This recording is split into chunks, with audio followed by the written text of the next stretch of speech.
بسم اللہ الرحمن الرحیم۔ السلام علیکم۔ روزی وائس چینل میں آپ سب کو خوش آمدید۔ آج میں آپ کے لیے ایک بہت ہی اچھی اور دلچسپ کہانی لے کر آئی ہوں۔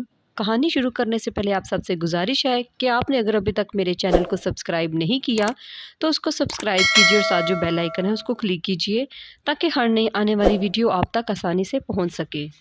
میری شادی ایک نیک لڑکی سے ہو رہی تھی۔ وہ میرے ساتھ اسٹیج پر دلہن بنی بیٹھی تھی۔ جب اس کی بہنیں رسم کرنے آئی، اس کی سب سے چھوٹی بہن مجھے عجیب نظروں سے دیکھ رہی تھی۔ وہ تھی بھی بلا کی حسین، پر میں اسے اپنی بہن سمجھتا تھا، اسی لیے اسے نظر انداز کر دیا۔ لیکن بدلے میں وہ بہانے سے میرے ہاتھ میں ایک میموری کارڈ تھما کر چلی گئی۔ میں نے پہلے سوچا پھینک دوں، پھر چھپا لیا۔ شادی کو کافی عرصہ گزرنے کے بعد وہ کارڈ یاد آیا تو فوراً نکال کر موبائل پر لگایا۔ لیکن جیسے ہی اس کے اندر دیکھا مجھے ٹھنڈے پسینے آنے لگے، کیونکہ اس میں میرا نام عمیر اعجاز ہے۔ میرا تعلق سیالکوٹ سے ہے۔ اپنے گھر کا اکلوتا مرد تھا۔ ابا نے میری ماں کو طلاق دے دی تھی کیونکہ دونوں کی کبھی نہیں بن سکتی تھی، اور ابا نے ایک بار بھی نہیں سوچا تھا کہ ان کے اس فیصلے سے ان کے چاروں بچوں پر کیا اثر پڑے گا۔ پہلے ابا ملنے آتے رہتے، پر جب سے انہوں نے دوسری شادی کی تب سے وہ بھول گئے تھے۔ ان کے پہلے بھی 4 بچے ہیں کہ جن کو ان کی ضرورت ہے۔ باپ کا ساتھ کسی نعمت سے کم نہیں ہوتا۔ باپ کی وجہ سے اولاد کی شخصیت مکمل ہوتی ہے، پر میرے لیے میرا باپ بھی میری ماں تھی جس نے اپنی جوانی ہم پر لگا دی تھی۔ سب کے کہنے پر بھی دوسری شادی نہیں کی تھی اور ہمیں ماں باپ دونوں کا پیار دیا۔ جیسے پڑھائی مکمل ہوئی تو مجھے ایک جگہ اچھی جاب مل گئی اور ہمارے گھر کے حالات بہتر ہونے لگے۔ میں 3 بہنوں کا ایک بھائی تھا۔ سب مجھ سے بہت پیار کرتے تھے۔ میری بہنیں مجھ سے بڑی تھی اور جیسے ان کی شادی ہوئی سب کو میری شادی کی فکر ہو گئی، جبکہ میں شادی کے نام سے بھی بھاگتا تھا کیونکہ میرے ماں باپ کی شادی کامیاب نہیں ہو سکی تھی۔ میں بچپن سے ان کی لڑائیاں جھگڑے دیکھتا آ رہا تھا اور میں نے سوچ لیا تھا کبھی شادی نہیں کروں گا۔ میں نے ایک مشکل زندگی گزاری تھی اور میں نہیں چاہتا تھا کہ میں شادی کروں اور پھر سے اپنے باپ کی طرح ایک عورت کو چھوڑ جاؤں اور میرے بچے میرے جیسی محرومیوں والی زندگی گزاریں۔ اماں بہت کہتی اگر کوئی لڑکی پسند ہے تو بتا دو، پر میں ان چکروں میں نہیں پڑتا تھا کیونکہ اماں نے شروع سے تربیت ہی ایسی کی تھی اور مجھے سمجھایا تھا کہ اپنے گھر کی طرف بھی دیکھنا۔ تمہاری اپنی 3 بہنیں ہیں۔ میں کچھ تلخ انسان تھا اور تلخیاں لہجوں میں ایسے ہی نہیں آ جاتی، ان کے پیچھے بھی بہت ساری وجوہات ہوتی ہیں۔ جس کمپنی میں کام کرتا تھا وہاں باس کی ایک بیٹی تھی جو بہت بگڑی ہوئی تھی اور وہ بار بار میرے سر پر کھڑی ہوتی، جبکہ مجھے ایسی عورتوں سے بہت چڑ تھی۔ میں جتنا اس سے دور جاتا وہ اتنا میرے قریب آتی اور مجھے کسی نہ کسی کام سے اپنے ساتھ لے جاتی اور باس کے کہنے پر مجھے مجبوراً اس کے ساتھ جانا پڑتا۔ میری بھی بہنیں تھیں جو گھر سے باہر پردہ کر کے جاتی تھی، پر جن لوگوں کے پاس پیسہ آ جاتا ہے ان کے سر سے اور پھر گلے سے دوپٹہ بھی اتر جاتا ہے۔ لوگ کہتے ہیں یہ تنگ ذہن ہے، جبکہ ایسا نہیں ہے۔ اصل حقیقت یہ ہے کہ جس عورت میں حیا ہوگی وہ سر سے دوپٹہ نہیں اتارے گی، اور جس کے اندر سے حیا ختم ہو جاتی ہے وہ سر سے کیا گلے سے بھی دوپٹہ اتار دیتی ہے، اور مرد پھر اس کو آنکھیں پھاڑ پھاڑ کر دیکھتا ہے۔ اور پھر یہ لڑکیاں کہتی ہیں کہ آپ کے گھر میں مائیں بہنیں نہیں ہیں۔ ہم لوگ ماؤں بہنوں کی شو پیس بنا کر نہیں رکھتے۔ میری ماں نے پہلے خود پردہ کیا اور پھر میری بہنوں کو کروایا، اور میرے باس کی بیٹی بولڈ ڈریس پہنے خود ہی دعوت دے رہی تھی۔ میں جتنا اسے دور جانے کی کوشش کرتا وہ اتنا میرے قریب آنے کے بہانے تلاش کرتی۔ میں بہت تنگ آ چکا تھا اور نئی جاب کی تلاش میں تھا۔ میری یہ جاب بھی بہت اچھی تھی، پر باس کی بیٹی میرے لیے سر درد بن چکی تھی۔ میں پہلے ہی غصے کا بہت تیز تھا اور گھر پر سب کو میری شادی کی فکر رہتی۔ بہنیں کہتی انہیں بھابھی چاہیے، جبکہ میں شادی سے بھی دور بھاگتا۔ اور ایک دن میری بہن نے کہا بھیا شادی تو کر نہیں رہے اور کل کار میں کسی لڑکی کے ساتھ گھوم رہے تھے، مجھے تو لگتا ہے آپ نے ہم بہنوں کو بھابھی تلاش کرنے کا شوق پورا نہیں کرنے دینا۔ کل کار میں تھے تو میں نے دیکھا تھا، اور خود ہی شادی کر کے بھابھی کر لے آنی ہے کیا؟ یہ بات مذاق میں کہی تھی، جبکہ مجھے بہت غصہ آیا اور میں اپنی بہن کو ڈانٹتا ہوا اپنے کمرے میں چلا گیا۔ مجھے اپنے غصے پر کنٹرول نہیں رہتا تھا اور مجھے جب بھی غصہ آتا میں اپنے ارد گرد کی چیزیں توڑنے لگتا۔ میں بچپن سے ہی ایسا تھا اور میری یہ عادت مجھے خود بھی بہت بری لگتی تھی۔ میری بہن ناراض ہو کر اپنے سسرال چلی گئی اور کہا وہ کبھی اس گھر میں قدم نہیں رکھے گی۔ وہ شروع سے ہی جذباتی تھی، پر مجھے گھر میں کوئی بھی نہیں سمجھتا تھا۔ بڑی بہن جتنی سمجھدار تھی اتنا ہی میرے معاملے میں ناسمجھ تھی۔ روز کئی لڑکیوں کی تصویریں لا کر مجھے دکھاتی، حالانکہ میں صاف صاف بتا چکا تھا مجھے شادی کرنی ہی نہیں ہے۔ جب جب شادی کا ذکر آتا میرے کانوں میں اپنی ماں باپ کی باتیں گونجتی تھی۔ بابا کہتے میں شادی کر کے پچھتا رہا ہوں اور مما کہتی پتہ نہیں کون سا وہ وقت تھا جب میں نے آپ جیسے شخص سے شادی کر کے اپنی زندگی عذاب میں ڈال لی، اور میں ایک کونے میں کھڑا ان کے جھگڑے سے ڈر کر سہم جاتا۔ میری تکلیف کو کوئی بھی نہیں سمجھ سکتا تھا۔ ماں اور بہنوں کے مجبور کرنے پر میں لڑکی کی تصویر دیکھ لیتا، پر مجھے کوئی بھی لڑکی پسند نہیں آتی تھی۔ میرے ذہن میں میری بیوی کو لے کر جو خاکہ بنا تھا وہ کچھ اور تھا، اور جو تصاویر میں لڑکیاں موجود ہوتی وہ سب بولڈ اور عجیب قسم کی ہوتی، جبکہ میں اپنے جیسے لوگوں میں شادی کرنا چاہتا تھا، اور لڑکی بھی ایسی چاہتا تھا جو بالکل سادہ سی ہو، جس کا مزاج سادہ ہو، جو مجھے سمجھتی ہو۔ انہی دنوں میرے باس کی بیٹی میرے گھر آنے لگی، اور جیسے اس کو پتا چلا مجھ سے کہنے لگی وہ تو بس مجھ سے شادی کرے گی اور مجھے کسی اور کا تو وہ کسی صورت ہونے نہیں دے گی۔ مجھے اس کی اس بات پر بہت غصہ آیا۔ میں نے کہا یہ بات اپنے ذہن سے نکال دو، میرے باس کی بیٹی ہو صرف اس وجہ سے لحاظ کر رہا ہوں، ورنہ تمہاری جیسی لڑکی کو تو میں منہ تک نہیں لگاتا۔ اور وہ انتہائی غصے میں گھر سے چلی گئی، اور اگلے دن باس نے مجھے جاب سے بھی نکال دیا اور میری پریشانی مزید بڑھ گئی۔ میں جاب کے لیے دھکے کھانے لگا، اور جہاں جاتا وہاں سے اگلے دن ہی مجھے نوکری سے نکال دیا جاتا تھا۔ اچھے سے جان چکا تھا کہ یہ باس کی بیٹی ثانیہ کا رہی ہے۔ وہ بگڑی ہوئی لڑکی تھی جس سے اپنی توہین برداشت نہیں ہو رہی تھی، پر میں بھی اپنے نام کا ایک تھا۔ مجھے جو چھوٹی موٹی نوکری ملتی میں کرتا رہتا، اور پھر کوئی گھر پر آ کر میرے گھر والوں کو دھمکیاں دینے لگا اور سامان کی توڑ پھوڑ کر کے چلے گئے۔ مجھ سے اپنا غصہ برداشت نہیں ہوا، میں سیدھا باس کے گھر چلا گیا۔ جب دیکھا تو وہاں ابا بیٹھے تھے، اور مجھے دیکھتے ہی خوشی سے میرے گلے ملے اور کہنے لگے مبارک ہو، میں نے تمہارا اور ثانیہ کا رشتہ طے کر دیا ہے۔ امجد صاحب تو بہت اچھے انسان ہیں، دیکھو میری زمین کا اتنا پرانا کیس منٹوں میں ختم کروا دیا، اور میں اپنے باپ کے سامنے کھڑا ان کو دیکھتا ہی جا رہا تھا۔ وہ کون ہوتے ہیں میری زندگی کا فیصلہ کرنے والے؟ مجھے اپنے باپ پر بہت غصہ آیا تھا، اور میں نے ان سے پوچھا آپ میرے کیا لگتے ہیں؟ میرا اور آپ کا کیا رشتہ ہے جس کی بنا پر آپ نے مجھ سے پوچھے بنا یہ رشتہ طے کر دیا؟ میں اس رشتے کو ٹھوکر مارتا ہوں، اور اپنے سیٹھ کو بھی سمجھا دے اپنی چھوٹی حرکتوں سے باز آ جائیں۔ میں ان کی دھمکیوں سے ڈرنے والا نہیں ہوں۔ اور پھر کچھ دنوں بعد باس نے کال کی اور مجھے جاب آفر کی، جبکہ مجھے جاب کی سخت ضرورت تھی، پر میں اپنی عزت نفس کو کسی بھی صورت اور کسی کے بھی ہاتھوں پامال نہیں کر سکتا تھا۔ ایسے کئی ماہ گزر گئے، جب مجھے ایک اور بہت اچھی جگہ نوکری مل گئی، اور تنخواہ بھی پہلے سے زیادہ تھی، اور میرا باس بھی بہت اچھا تھا، اور ان کو پہلے ہی اپنا سارا مسئلہ بتا چکا تھا۔ انہوں نے کہا ہم نے تمہاری قابلیت پر تمہیں جاب دی ہے، اور کسی کے کہنے پر ہم کبھی تمہیں اس جاب سے نہیں نکالیں گے، تم بے فکر رہو۔ کچھ ہی سال میں میرا ایک مقام بن چکا تھا، اور میری مالی حالت بھی ہر لحاظ سے اچھی ہو چکی تھی۔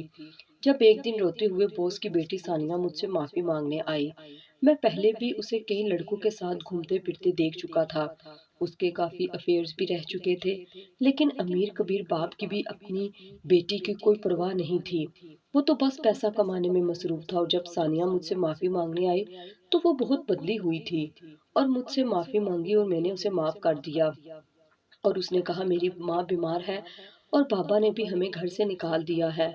مجھے بہت افسوس ہوا، اور اس نے کہا مجھے گھر چھوڑ دو گے، اسی بہانے ماں کی طبیعت کا بھی پوچھ لینا۔ میں جانا نہیں چاہتا تھا، پر وہ زبردستی اپنے ساتھ مجھے لے گئی، کہنے لگی میں سمجھوں گی تم نے مجھے دل سے معاف کر دیا۔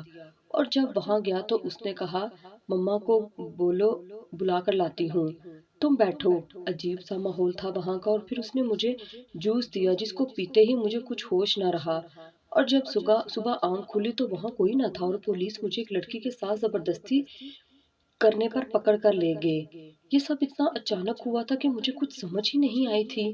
میرے خاندان کی عزت بھی ہاک میں مل جاتی اگر سب کو پتہ چل جاتا، اور ایسی حرکت میں مر کر بھی نہیں کر سکتا تھا۔ مجھے تھانے میں شام ہو چکی تھی جب مجھے میرا ایک دوست لینے آیا، اور میری ضمانت ہو گئی۔ میری طبیعت ابھی تک خراب تھی۔ میرے ساتھ کیا ہوا مجھے کچھ پتا نہیں چل سکا، اور وہ ثانیہ کہاں گئی میں کچھ بھی سوچ سمجھ نہیں پا رہا تھا۔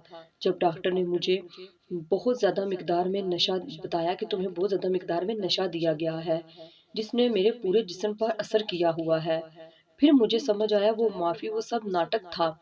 اس لیے مجھ سے اپنے انسلٹ جو اس کی حرکتوں کی وجہ سے میں نے کی تھی، اس انسلٹ کا بدلہ لینے کے لیے اس نے مجھے نشہ دیا اور مجھے پولیس کے حوالے کر دیا۔ میں سوچ بھی نہیں سکتا تھا وہ اتنی گری ہوئی حرکت کرے گی، لیکن وہ خود کہاں ہے۔ میں کچھ نہ کر کے بھی اپنی نظروں میں مجرم بن گیا۔ مجھے اس گناہ کی سزا ملی جو میں نے کی ہی نہیں تھی۔ پھر میں گھر آ گیا۔ میں سیدھا کمرے میں چلا گیا۔ یہ کیا ہو گیا تھا؟ اگر اس بات کا میرے گھر والوں کو پتہ چل گیا تو وہ تو شرم سے مر جائیں گے۔ مجھے کچھ سمجھ نہیں آ رہا تھا، میرا سر چکرانے لگا۔ اس کے بعد کب نیند آ گئی اور کب صبح ہوئی کچھ پتہ ہی نہیں چلا۔ اماں کی آواز دینے پر میں مشکل سے آنکھیں کھول سکا۔ اماں نے کہا کیا ہوا بیٹا، تمہاری طبیعت تو ٹھیک ہے؟ میں نے کہا کچھ نہیں، بس سر میں درد ہے۔ اماں نے کہا ناشتہ کر لو پھر میرے ساتھ ڈاکٹر کے پاس چلو۔ میں چونک کر اٹھ گیا۔ میں نے کہا ڈاکٹر کے پاس کیوں؟ اماں نے کہا کیا ہوا عمیر، تم اتنے گھبرا کیوں گئے ہو؟ میں ابھی تک اس واقعے سے نکل نہیں سکا تھا۔ میں نے کہا کچھ نہیں، بس ایسے ہی۔ پھر میں فریش ہو کر کام پر چلا گیا۔ وہاں پر بھی کچھ کام نہیں کر پا رہا تھا۔ میرے آفس کولیگ جو میرا دوست بھی تھا اس نے کہا کیا بات ہے، لگتا ہے نیند پوری نہیں ہوئی جو اتنے گمسم ہو۔ اس نے کہا میرے خیال میں تمہیں گھر پر ریسٹ کرنا چاہیے تھا، مجھے تمہاری طبیعت ٹھیک نہیں لگ رہی۔ پھر اس نے کہا عمیر جو بھی ہوا اسے ایک برا خواب سمجھ کر بھول جاؤ۔ میں نے کہا تم جانتے ہو میں کبھی مر کر بھی ایسی نیچ اور گری ہوئی حرکت نہیں کر سکتا۔ میرے دوست نے کہا تم پریشان نہیں ہو، جس نے تمہیں پھنسانے کی کوشش کی وہ اپنے انجام کو پہنچ چکی ہے۔ میں نے اپنے دوست کی طرف دیکھا اور کہا کیا مطلب؟ اس نے کہا جس نے تمہیں تباہ کرنا چاہا، تم جانتے ہو کہ ثانیہ امیر باپ کی بگڑی ہوئی بیٹی تھی۔ اس نے جب تمہیں بدنام کرنے کے لیے تمہیں نشہ دیا اور نشے کی حالت میں اس کی موت ہو گئی کیونکہ وہ اس نے بھی پی تھی، اور کچھ اس کا کہنا تھا کہ اس نے خودکشی کی ہے۔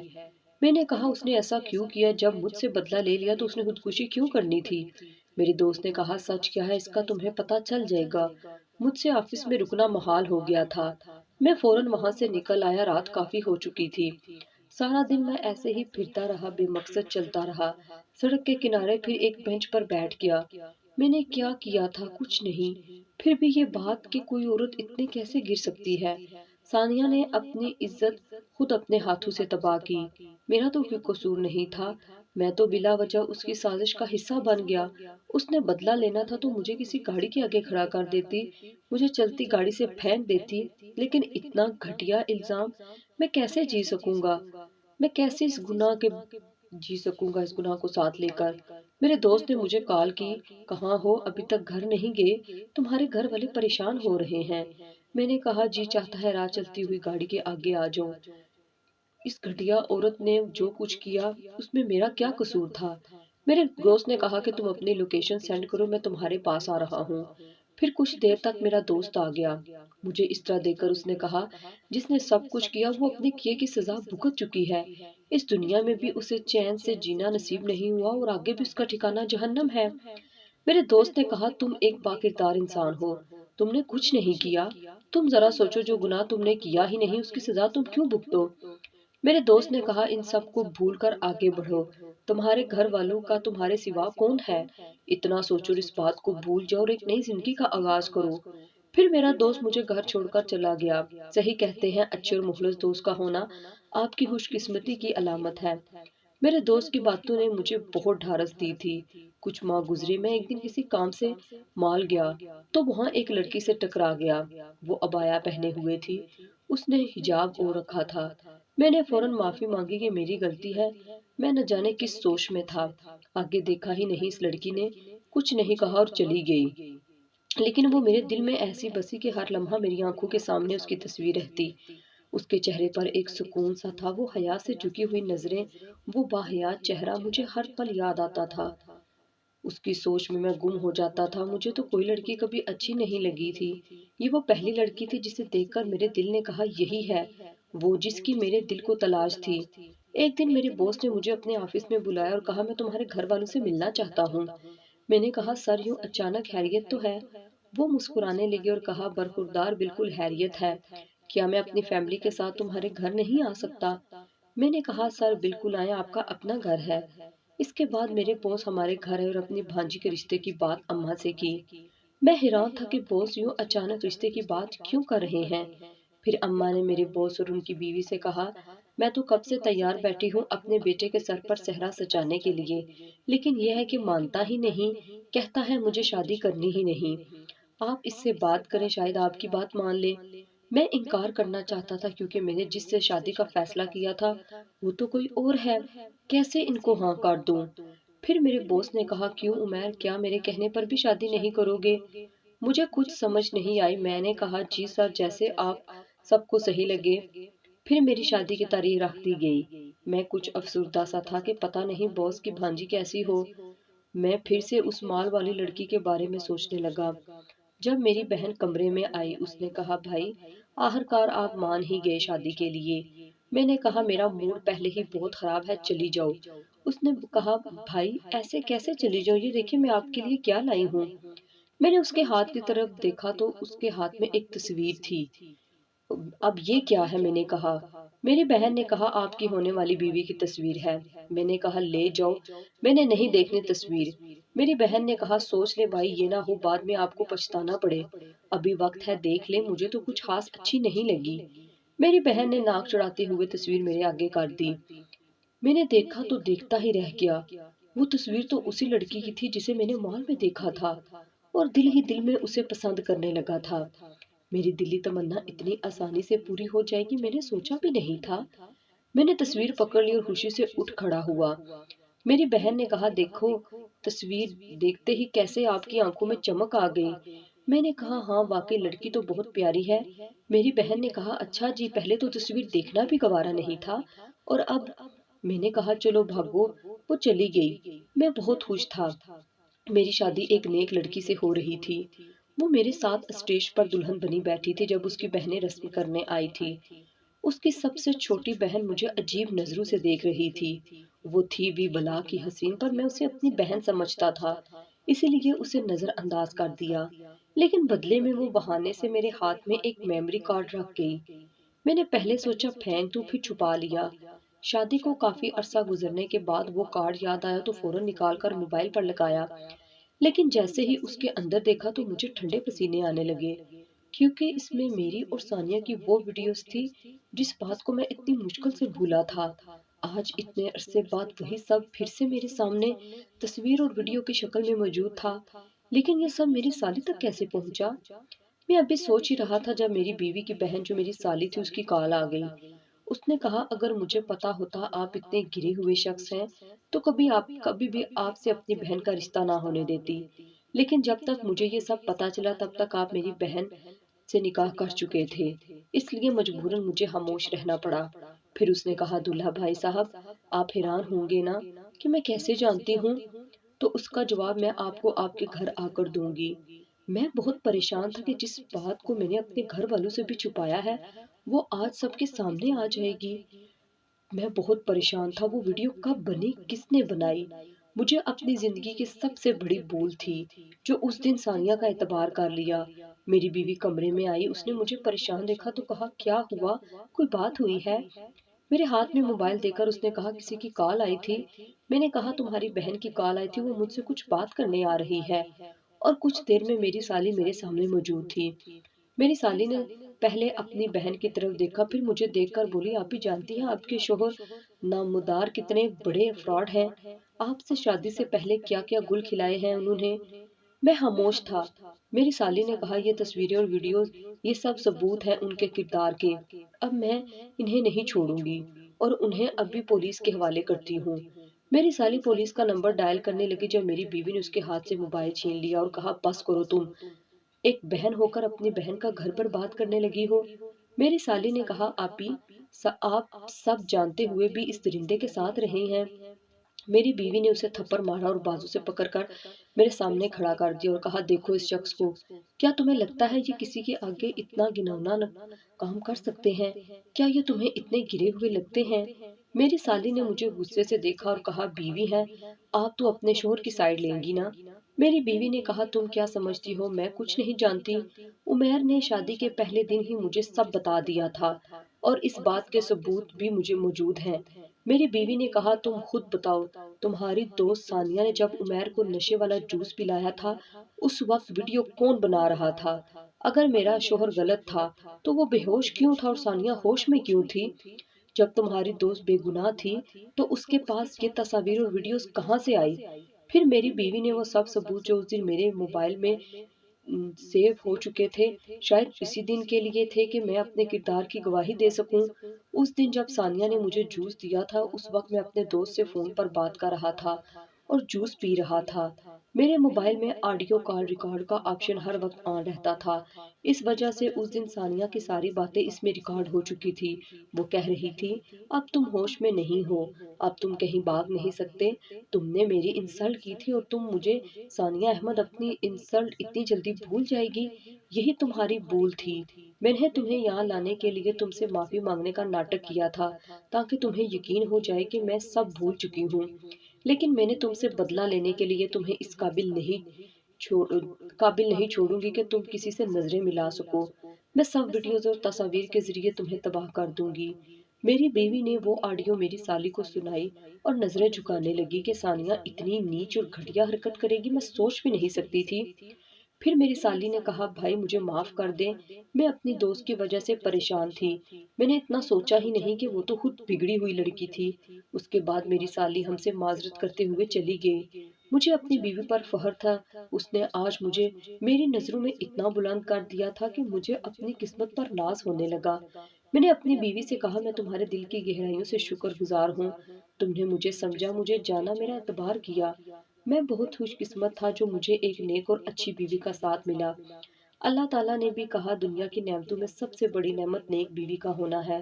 کوشش کریں جس چیز کے لیے آپ خود ترستے ہیں کوئی دوسرا آپ کی وجہ سے نہ ترسے، پھر چاہے وہ رشتے ہوں، خوشیاں ہوں، محبت ہو یا سکون ہو۔